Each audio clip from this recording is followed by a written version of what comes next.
tô prestes a falar com a Renata Bockel. Ela é CEO na W Macan, agência que é parte do maior grupo de publicidade do mundo. E o meu objetivo nessa conversa é entender com ela no que consiste um excelente planejamento de marca. Eu acho que a palavra planejamento ela é uma palavra grávida, né? Ela é uma palavra que ela significa muita coisa. E por que isso tem relação direta com os incentivos de curto e de longo prazo? Quando você assume uma cadeira de CMO, se você consegue uma conta nova, você precisa mostrar resultado rápido. Então, às vezes, não converge exatamente com construção de marca. E por que ela acha que a gente está no melhor momento da história na propaganda? A gente viveu um momento que a gente só cuidava da marca. E aí a gente tinha a parte de branding, as empresas de branding em ascensão. E eu acho que a gente agora está realmente vivendo um momento onde essas coisas, esses mundos vão se colidir. Eu sou Rafa Velar, fundador e CEO da Brand Lovers AI, e esse é mais um episódio do CMO Play.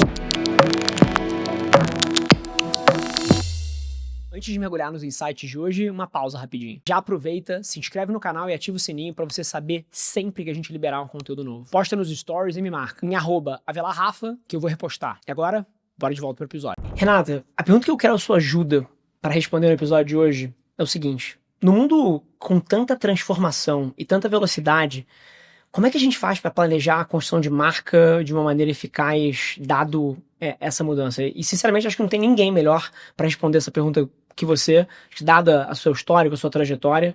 E eu queria puxar um gancho nessa pergunta, que é o seguinte: a filosofia global da Macan é a truth well told, se eu não estou enganado. Verdade bem contada. Verdade bem contada. Como é que isso se mantém perene ao longo dos anos, nesse mundo de transformações tão aceleradas? O que mudou? Como isso mexe na maneira como você conduz a companhia? Queria muito te ouvir nesse sentido. Eu amei a tua pergunta porque a gente vai falar de duas coisas que eu acredito e amo, né? Então, assim, a primeira delas é gerir marca. Eu acho que a gente vive um mundo hoje que as pessoas buscam resultados mais curtos e menos consistentes, no sentido de que quando você assume uma cadeira, você senta numa cadeira de CMO, se você consegue uma conta nova, você precisa mostrar resultado rápido. Então, às vezes, isso não converge exatamente com construção de marca, né? Então, e dúvida minha, alguém mais novo na indústria, nem sempre foi assim? Não. Por exemplo, quando eu comecei na minha carreira, eu comecei com o branding, que era aquela super instituição onde você construía a marca e você fazia o meu primeiro planejamento que eu fiz na minha vida, eu fiz de 2, 5 e 10 anos. Perfeito. Hoje isso não existe. Perfeito. Né? Então, assim, não existe porque eu não sei nem que tecnologia. Se você falar, outro dia eu estava comentando alguma coisa com alguém, eu falei isso de 2017. 2017 não tinha Teams, não tinha TikTok, não tinha. Então você não tem como prever a próxima tecnologia. Então a gente virou mais imediatista, mas ao mesmo tempo eu acho que agora a indústria chegou num equilíbrio onde ela viu que só olhar para a ROI, talvez ela não sustenta. Ela não se sustenta. Eu acho que numa crise, a marca dela vai ficar frágil. Perfeito. Porque quando você cuida de uma marca e ela passa por uma crise, ela sobrevive a essa crise porque as pessoas têm um amor por ela, têm um afeto, têm uma relação emocional com aquela marca. Na pandemia a gente viu confiança nas marcas super. Diferenciando os ganhadores dos perdedores, a gente tinha uma pesquisa nessa época, porque a gente tem você falou da Truth Well Told, e aí para pegar teu gancho, a gente tem a Truth Central na Macan, que é uma unidade de pesquisa que fica nos Estados Unidos, em Nova York, que a gente roda trimestralmente, a cada 3 meses, Truth About, a verdade sobre algum assunto importante. Perfeito. E nessa época a gente rodou, claro, a verdade sobre, né, a onda do Covid. E as pessoas confiavam mais nas marcas para resolver os problemas cotidianos da quarentena do que governos, ONGs. Interessante. Né? Então, assim... Se é uma marca bem construída. E se você é uma marca bem construída, você acha que aquela marca vai te trazer uma solução. Porque as marcas hoje, elas estão para solucionar problemas da vida das pessoas, né? Eu sempre falo que a preguiça é a mãe da inovação, né? Você vai resolver algum problema que você tem preguiça de fazer. Não é à toa que conveniência é a grande pauta das startups todas, né? Sim. Mas para voltar à tua pergunta, eu acho que hoje o mercado entendeu que ele não pode só sobreviver a ROI e métricas de CTR, CTA, CRAC, etc. E ele precisa cuidar da marca também. Então a gente viveu um momento que a gente só cuidava da marca. E aí a gente tinha a parte de branding, as empresas de branding em ascensão, a criatividade pela criatividade, e depois a gente teve o boom do ROI, o boom da performance, que foi muito pro outro lado do pêndulo. muito pro outro lado. Então a gente esticou a corda para um lado, depois esticou a corda para o outro, e eu acho que agora a gente está num momento maravilhoso. E eu sempre vou ser essa pessoa dizendo que a gente está no melhor momento da propaganda, ou da comunicação, porque eu sou uma pessoa otimista. E eu acho que a gente agora está realmente vivendo um momento onde essas coisas, esses mundos vão se colidir. Onde você tem a importância de você construir marca, porque a gente sabe das incertezas, das transformações. E já viu as consequências de não fazê-lo, né? Também. Exatamente. Então, hoje, você pode estar sujeito a um influenciador que pode manchar sua marca, você pode estar sujeito a decisões erradas porque o mundo está muito incerto, você pode estar sujeito a uma polarização e você está no meio de uma discussão que você nem era aquilo, mas que você está ali, você é uma marca de jeans que, de repente, está no centro de uma discussão política dos Estados Unidos. Então, você nunca sabe o que pode acontecer com a sua marca. Então, eu acho que nem tanto ao ROI, nem tanto ao branding, sabe? Eu acho que a gente vai ter um encontro dessas duas coisas e eu acho que as agências e os parceiros, né, os fornecedores das marcas, de uma maneira geral, eles têm que estar ajudando as marcas a navegarem nesses dois mundos. Porque eu acho que você nem pode ir tanto ao poerismo do propósito e de você e só cuidar da sua marca, e nem você pode ir para só investir todo o seu dinheiro de performance. Você tem que fazer o brand performance, que é a construção de marca, para você deixar a sua marca forte, porque no final, o que vai sobreviver, que eu chamo de, tipo, se tiver um apocalipse, se a gente vai construir o mundo de novo, você vai confiar em alguém para fazer aquilo, né? Então você tem que cuidar da sua marca. E sobre o Truth or Told, eu acho que a Macan, ela é uma empresa uma agência, eu não gosto de chamar a Macan de agência, mas a W Macan é uma agência que tem relações duradouras e cuida de marcas há muitos anos. E a gente busca essa verdade bem contada das marcas desde 1912. 113 anos. Pensa, 113 anos. Isso, hoje, pode, inclusive, ser usado contra mim. Né? Eu sou a Macan, eu sou aquela empresa brasileira. Só que eu acho que o Truth or Told, ele nunca teve um significado tão importante na propaganda brasileira.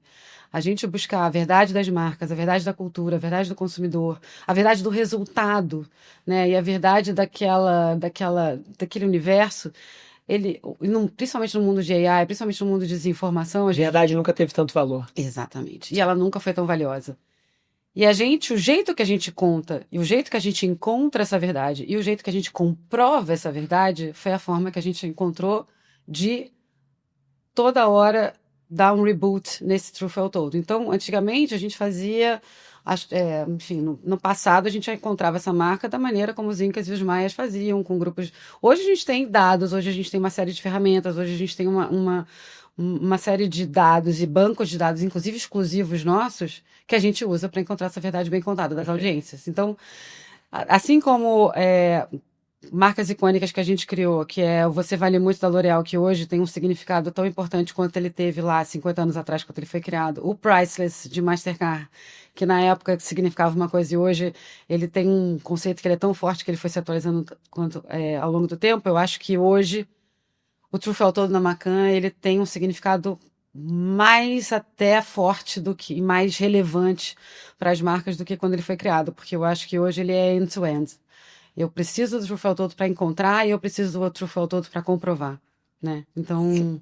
Super interessante a visão e principalmente como quando você descobre uma essência ou uma verdade, talvez uma verdade humana, isso consegue persistir across technologies, né? Independente do que é a plataforma, a mídia do momento, isso perdura. Eu acho que o time, né? Eu acho que quando, por exemplo, todo mundo que trabalha naquele projeto, uma marca da Macan, a equipe de mídia vai tá focada nisso. Eu acho que tem uma coisa muito legal, assim, que a gente abraçou o Truth or Told, assim, de um jeito onde todo mundo que entra na Macan sabe que ele tem que buscar a verdade bem contada, né? Sim. E não é só a verdade. A verdade bem contada. Tem que contar bem. A verdade, acho que todo mundo pode descobrir, porque a verdade, um insight que é muito verdadeiro, ele tá meio quicando aí.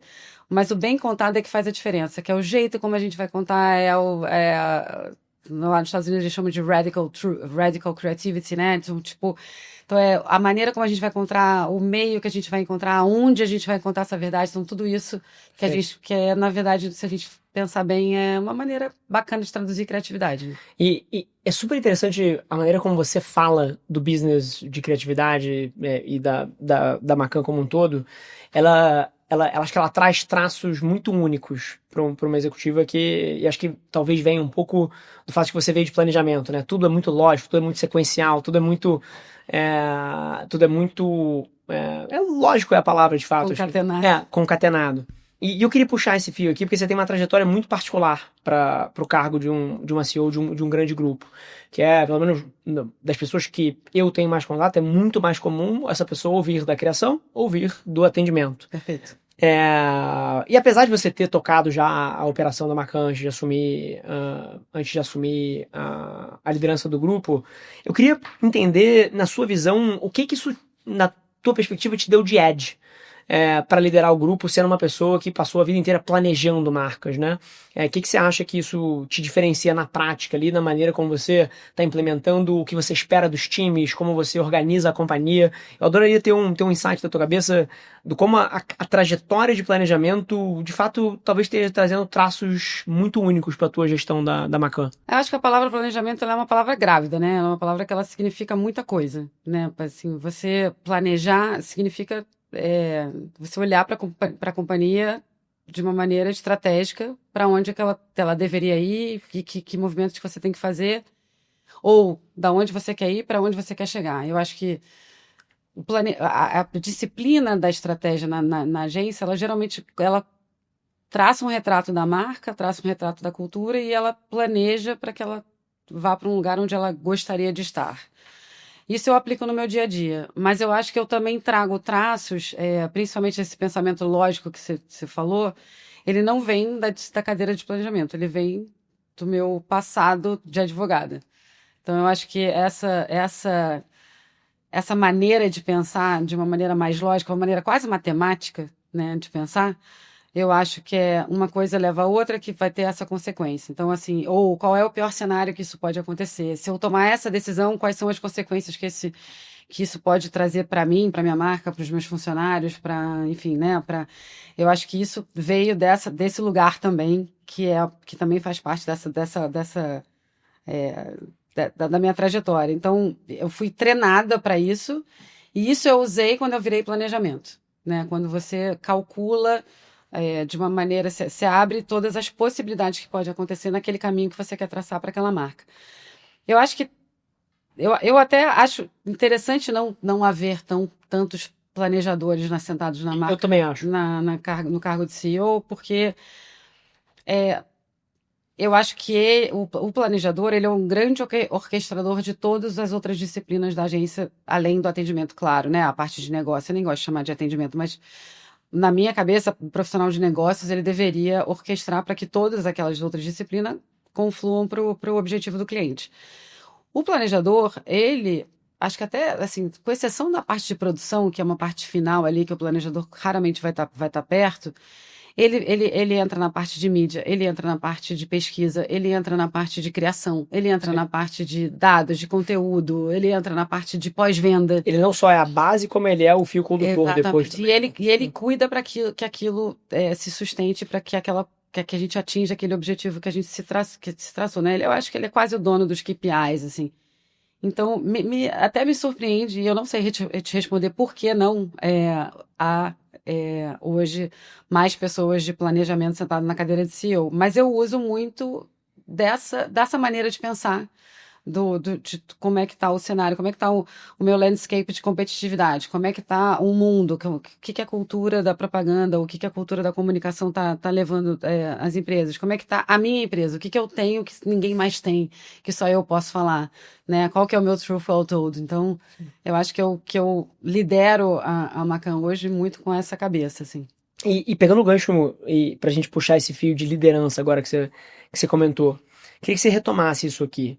Você já tá na cadeira há 2 anos? Já 2 anos. Como é que você imprimiu o seu estilo de liderança na companhia desde que você entrou, né? Acho que o CEO ele tem uma função importantíssima de manter o que é bom e transformar o que precisa ser... evoluir o que precisa ser mudado. O que você acha que é um pouco das características de liderança que você tem e como você gosta de liderar os times que você que você leva pro campo de batalha? Eu acho que eu trouxe algumas coisas para Macan. Acho que eu tive uma sorte de herdar uma marca muito icônica e realmente duradoura, assim, uma marca que é muito forte. Então, cabe a mim não estragar o que vem sendo feito. Assim, acho que eu tive 2 antecessores que são muito difíceis de suceder, o Hugo Rodrigues, né, e o André França, que me passaram esse bastão de uma forma muito generosa. Mas o que eu acho que eu quis trazer é uma camada de confiança com o time, de que nesse movimento de incertezas, que a única certeza que a gente tem é que a gente vai continuar mudando e mudando cada vez mais rápido, criar um ambiente de segurança para que a gente possa errar junto. Né? Então, eu acho que o meu papel como líder é deixar um ambiente de confiança para que as pessoas sejam inovadoras o suficiente para testar coisas, porque não existem respostas certas em 2025, não haverá em 2026 e muito menos em 2027. A gente não tem. O que a gente pode ter é uma relação de confiança onde a gente vai testar caminhos e esses caminhos eles precisam ter um ambiente generoso o suficiente para que a gente consiga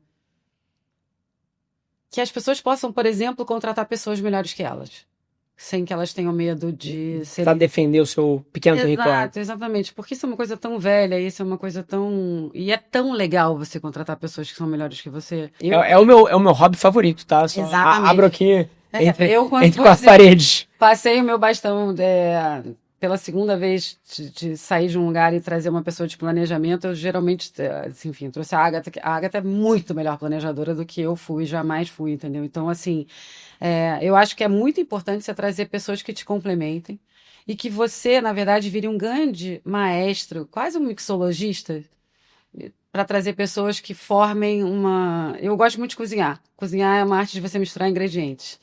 E eu acho que quando você mistura pessoas que se complementam, a chance de dar certo é muito maior. E quando você cria um ambiente de confiança onde uma pessoa pode dizer para outra, cara, isso aqui você tem que me ajudar, porque isso aqui eu não sou boa, isso aqui você é muito bom, e a gente consegue fazer isso, então cabe a mim proporcionar esse ambiente. E eu acho que, assim, a Macan, ela é uma gigante, né? Ela é uma gigante...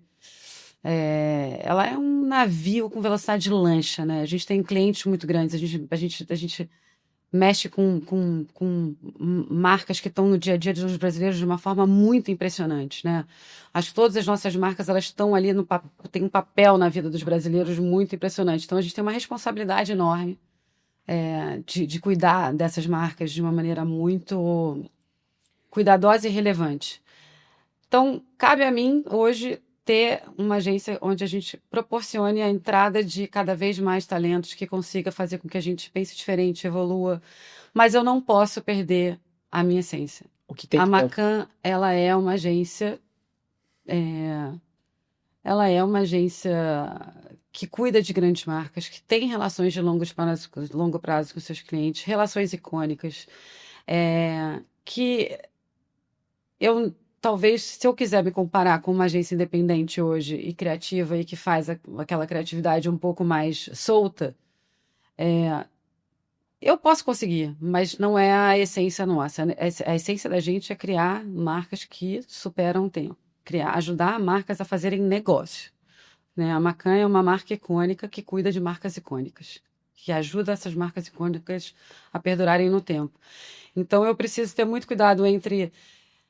eu não posso... eu sempre brinco que eu não posso, por exemplo... É igual quando você vai se vestir. Você não pode se vestir uma roupa que não é você, assim, né? Então, eu tenho que cuidar, assim. Claro que eu tenho que continuar mudando aquilo que eu falei. A gente vai buscar o troféu todo de uma maneira muito mais moderna, uma maneira muito mais inteligente, uma maneira muito mais atual. Mas eu tenho uma essência da Macan, que é o troféu todo, que eu tenho que ser a guardiã dela.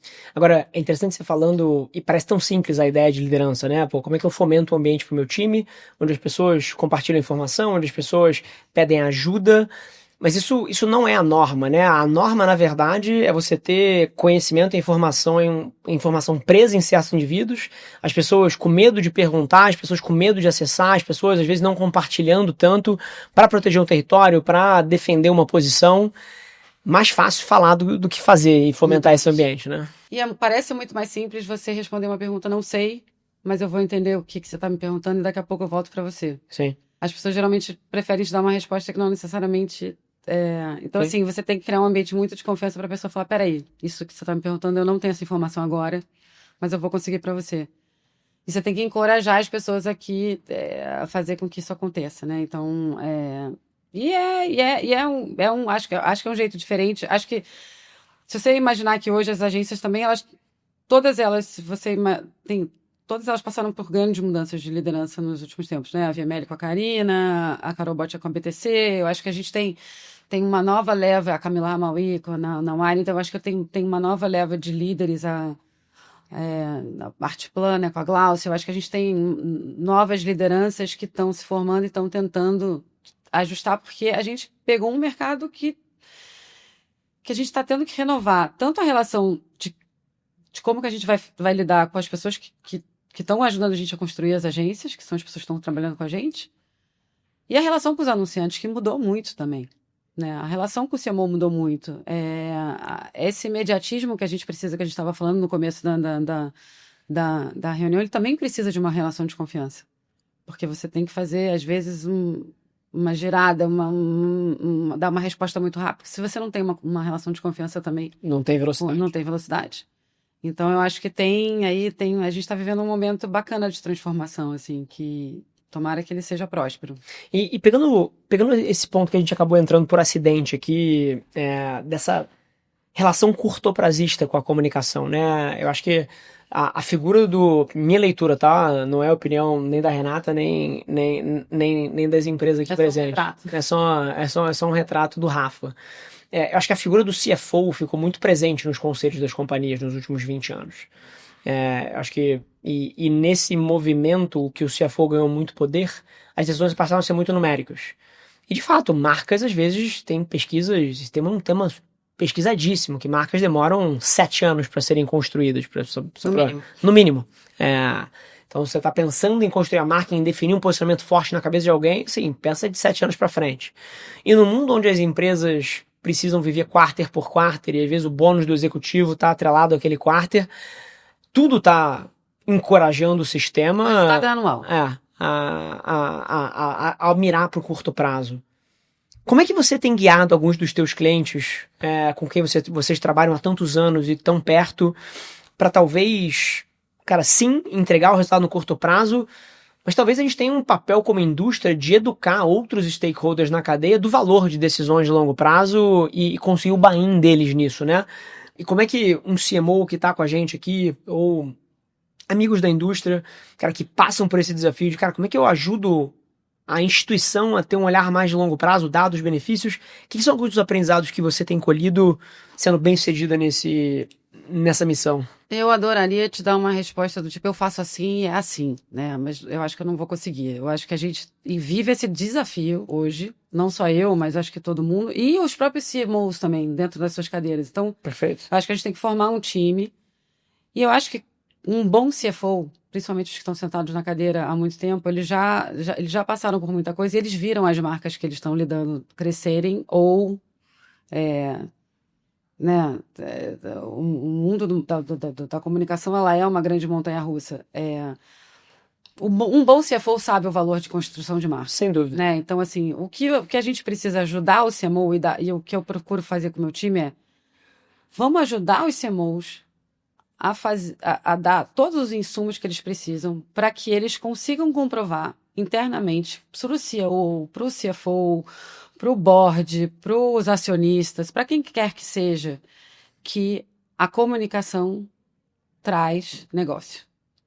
Então, na hora que a gente tem uma comunicação que traz resultado de saliência, de diferenciação, de notoriedade, de relevância, de recompra, de aumento de market share, seja qual for o seu KPI, seja qual for a métrica que a companhia use para medir o seu sucesso, a nossa comunicação ela tem que estar exatamente atrelada. Por isso que modelo de atribuição, por isso que modelo econométrico hoje é tão importante. Ele sozinho vai trazer isso? Não. A gente só constrói marca com, enfim, né? Não adianta a gente falar que a gente vai construir marca matematicamente. A gente só constrói marca com desejo. Né? Você não compra... L'Oréal Paris, por exemplo, como você já falou. Eu acho que L'Oréal, eu acho que você deseja aquele cabelo, você deseja pertencer àquela discussão. Eu acho que você faz grandes escolhas porque você se apaixona por alguma coisa. Então você tem que dosar. Só que a gente não pode ficar só nessa emoção. Então eu preciso provar que essa emoção provocou uma ação e essa ação gerou negócio. Então acho que hoje a chave para a gente liderar essa discussão e ajudar os CMOs internamente a conseguirem manter os seus budgets e eventualmente até aumentar, é quando a gente consegue comprovar que o que a gente está fazendo na comunicação gera negócio. E que aquela marca, quanto mais forte ela fica, mais negócio ela gera. E mais resultado para a companhia ela gera, e os acionistas ficam mais felizes. E a gente... Então, é uma relação muito intrínseca, que a gente precisa ter uma confiança muito grande, onde a gente precisa de atribuição, né? E aí a gente volta para a verdade bem contada. Eu preciso fazer com que ele confie naqueles dados que eu estou trazendo para ele.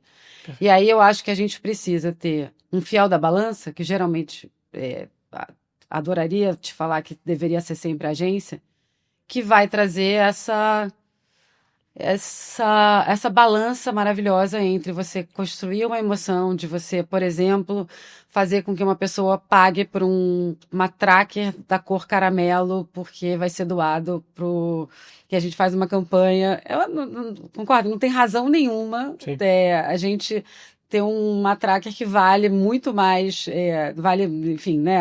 A tracker que vai ser leiloada com a campanha de caramelo, ela vale o dobro mas é uma campanha que gerou uma emoção nas pessoas, né? Então, brincar com isso tudo, e aí a gente, obviamente, traz resultado para a companhia. Então, eu acho que esse blend e o papel da agência hoje é municiar e deixar o CMO de uma maneira muito... deixar o CMO bem equipado para que ele comprove as suas ações e tenha essas conversas de uma maneira numérica, numa maneira que transborde sobre negócios, quando ele sentar com o board da companhia dele, quando ele sentar com os acionistas, quando ele sentar com o CEO dele. Perfeito.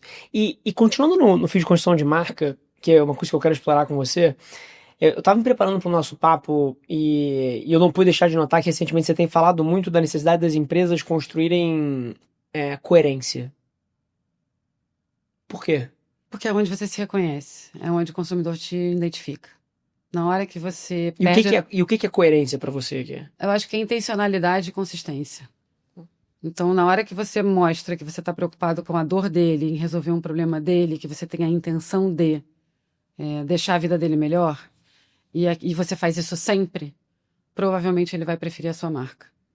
Então, acho que intencionalidade, coerência, com relevância, você tem uma fórmula matadora. Parece fácil, mas não é.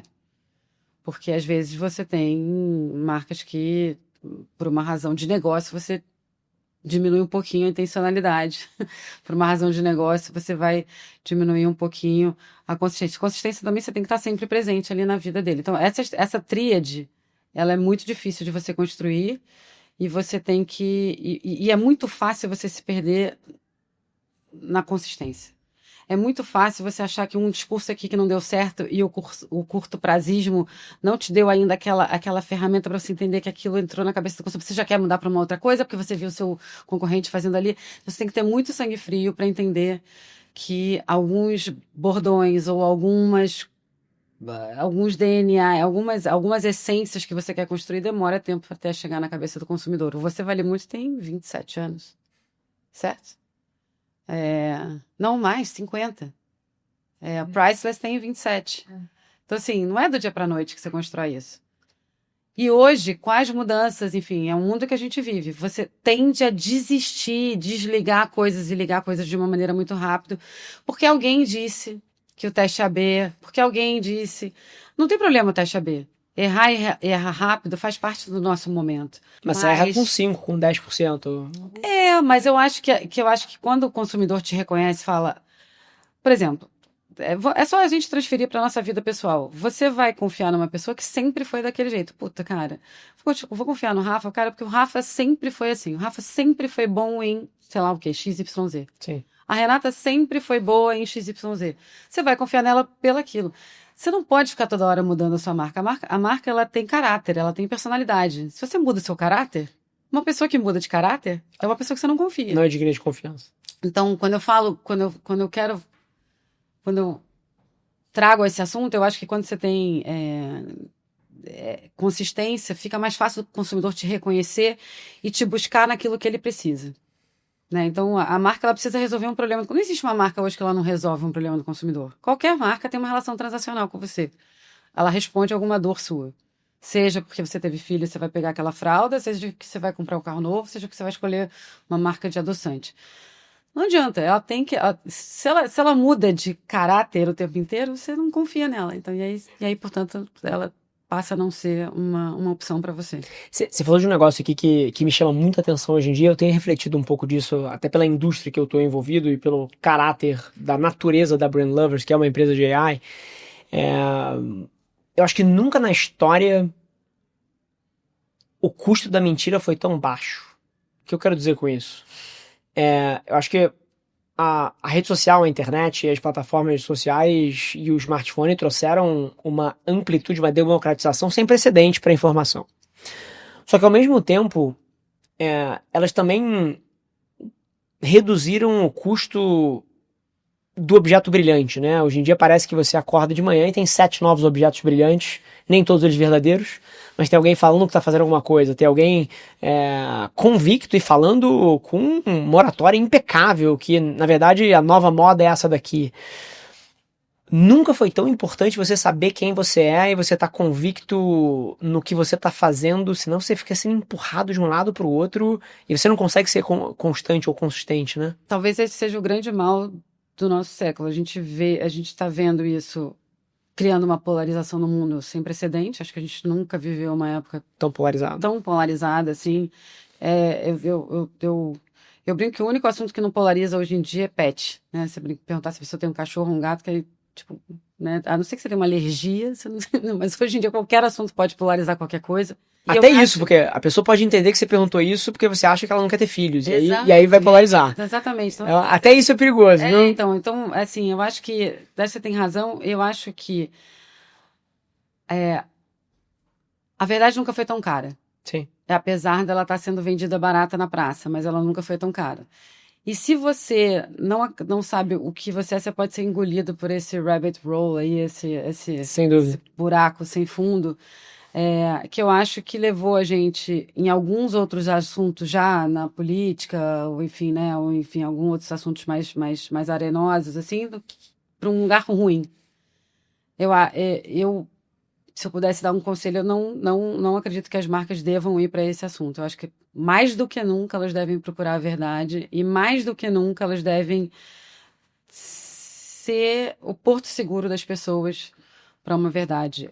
Nessa pesquisa que eu te comentei, que a gente fez já duas rodadas dessa pesquisa, que chama Truth About Brands, a verdade das marcas. E um dado que não muda é a confiança das pessoas que as marcas realmente podem trazer mudanças importantes para o mundo. Em termos de evolução, em termos de deixar a vida das pessoas melhores, isso de uma maneira mais rápida do que governos, do que NGOs e do que, enfim, instituições. Instituições, eu estou falando, sei lá, instituições ONU da vida. Sim. Então, se a gente tem esse poder na mão, mais do que nunca a gente deveria buscar essa verdade que conecta. Porque todos nós aqui, até como consumidores, assim, por exemplo, quando você vê uma propaganda, uma forma de comunicação que você fala, putz, cara, isso é tão simples, que como é que ninguém pensou nisso antes? Daquela sensação, ou uma raiva, cara, eu devia ter pensado nisso para alguma coisa. Essa sensação, ela não vai mudar porque existe AI, ela não vai mudar porque o mundo está mudando, ela não vai mudar. O ser humano é um ser humano, graças a Deus ainda, entendeu? Sim. Então eu acho que ainda tem eu acho que a verdade deveria ser mais cara para as marcas e eu espero que ela continue sendo, e por isso que eu gosto tanto do nosso DNA e do nosso posicionamento. Um fun fact, quando eu fiz aniversário esse ano, o pessoal da agência fez uma surpresa para mim, eles me deram um pingente de prata, assim, com Truth All Told aqui, que eu uso, porque de tanto que eu acredito nisso. Então, eu acho que a gente está vivendo um momento que É muito importante a gente falar a verdade, a gente se conectar de verdade, a gente recuperar a verdade, porque é um mundo que está indo para um lugar. E eu detesto versões apocalípticas, tá? Eu não acho que a AI vai matar a comunicação, eu não acho que a internet ia matar. Eu nunca achei que a internet ia matar a televisão, eu nunca acreditei em nada disso. Eu sempre acho que as pessoas se complementam, o mundo se ajusta e a gente aprende a conviver e o mundo, o ser humano é um ser adaptável. Mas acho que a gente devia cuidar melhor da verdade. Ó, quero pegar essa palavra adaptável que você falou agora Minha palavra preferida. e puxar dois fios aqui. Acho que o primeiro deles acho que sem dúvida, para sobreviver na comunicação, na construção de marcas, é fundamental você se adaptar, né? Se você olha o mix de meios de 30 anos atrás, ele não era o de 20 anos atrás, ele não era o de 10 anos atrás, não era o de 5 anos atrás, não é o que vai ser daqui a 2 anos. Ótimo, de 2 anos atrás, e não será o de daqui a 2 anos daqui para frente. Quando você olha para as habilidades de um profissional nessa indústria, o que era o papel, ou o que era, ou como trabalhava. Hoje se fala muito, cara, da dupla de um ser humano com a inteligência artificial para criar coisas, enfim, N mudanças, acho que dramáticas que a gente está vivendo e que sem dúvida viveu nos últimos anos. A sua trajetória é uma trajetória de adaptação, né? Vamos recapitular o que a gente já bateu aqui. Você começou como advogado, depois passou para planejamento, depois tocou a operação inteira da companhia e hoje em dia lidera a empresa como um todo. O que você acha que faz alguém conseguir? Se alguém tá olhando pra sua trajetória e falando assim, caramba, que adaptabilidade, que capacidade de aprender novas coisas, e com certeza é impossível descorrelacionar o seu crescimento, cara, dessa capacidade. Porque se você não fosse bem nas novas posições, você bateria num platô.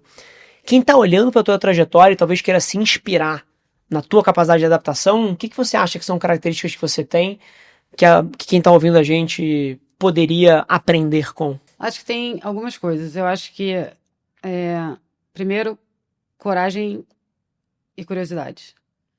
Acho que quando a pessoa ela fica ressentida sobre o futuro, provavelmente você não vai conseguir se adaptar.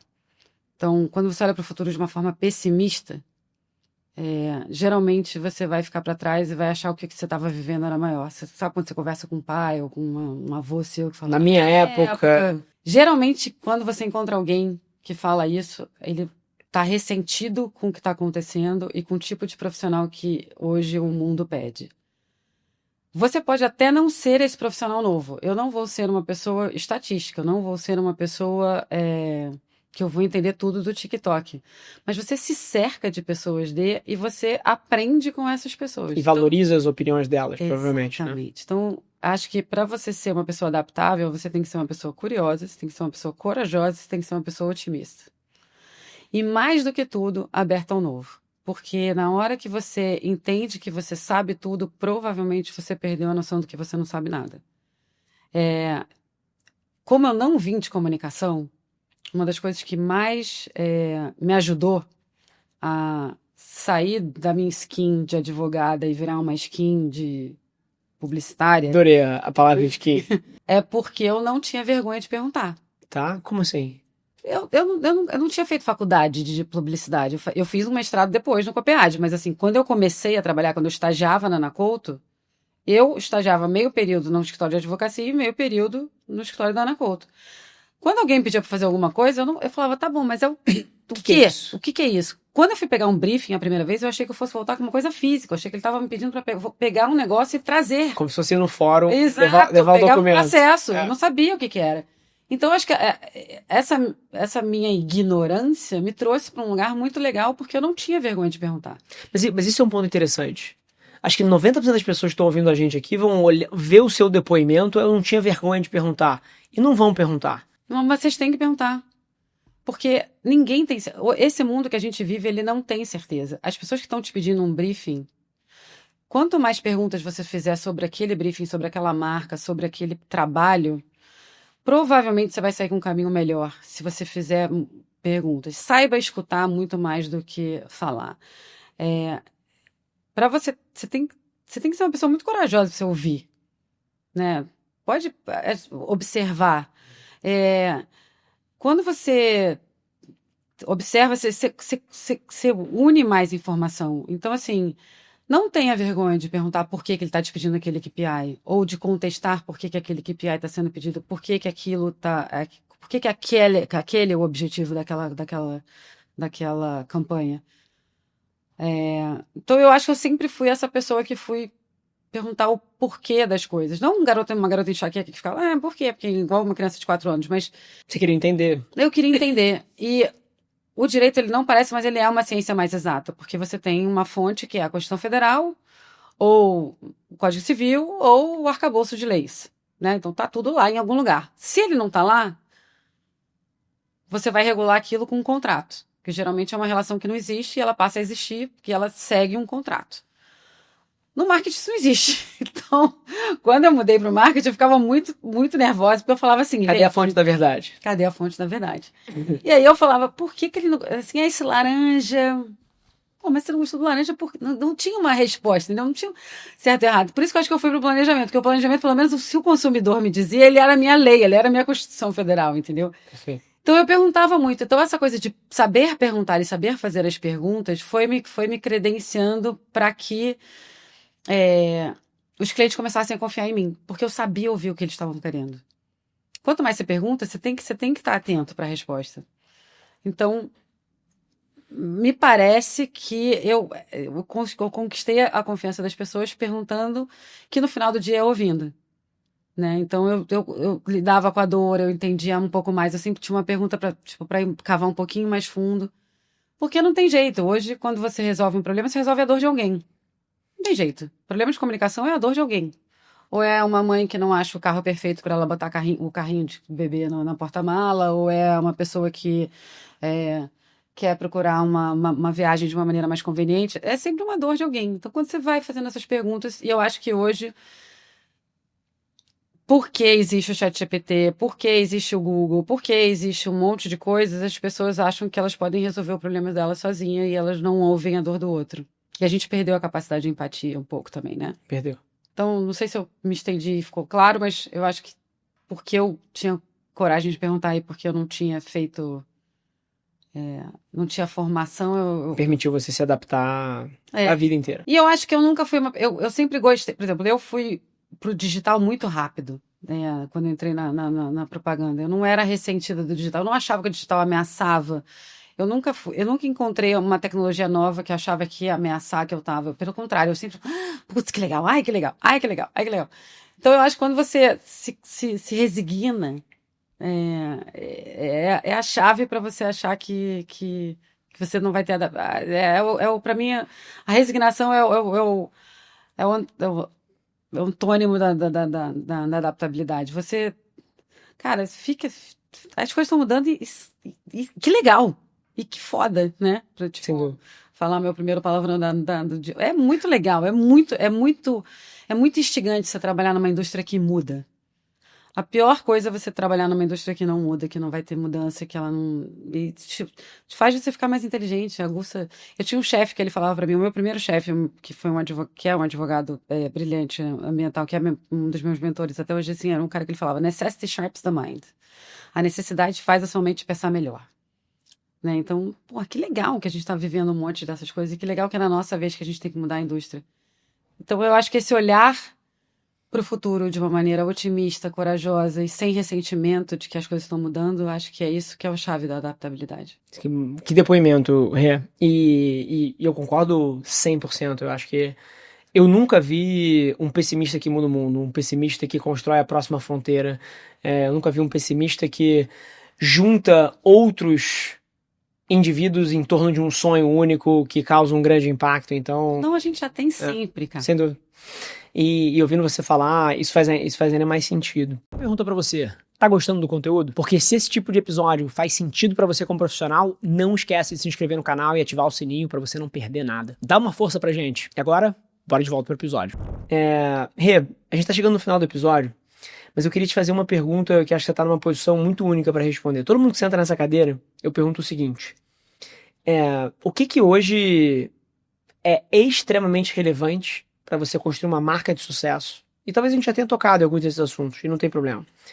Para você ter resultado de negócio através de comunicação, mas que vive de uma desconexão, que é você, Renata, sabe que isso é extremamente importante, mas quando a gente vai olhar o que está ganhando o palco dos eventos, o que está ganhando as manchetes mais novas, o que os palestrantes estão subindo no palco para falar sobre, tem um descasamento aqui. Você não vê essa verdade muito forte, voltando à palavra verdade, você não vê essa verdade que você sabe que isso aqui é a chave para o sucesso ou para resultados melhores.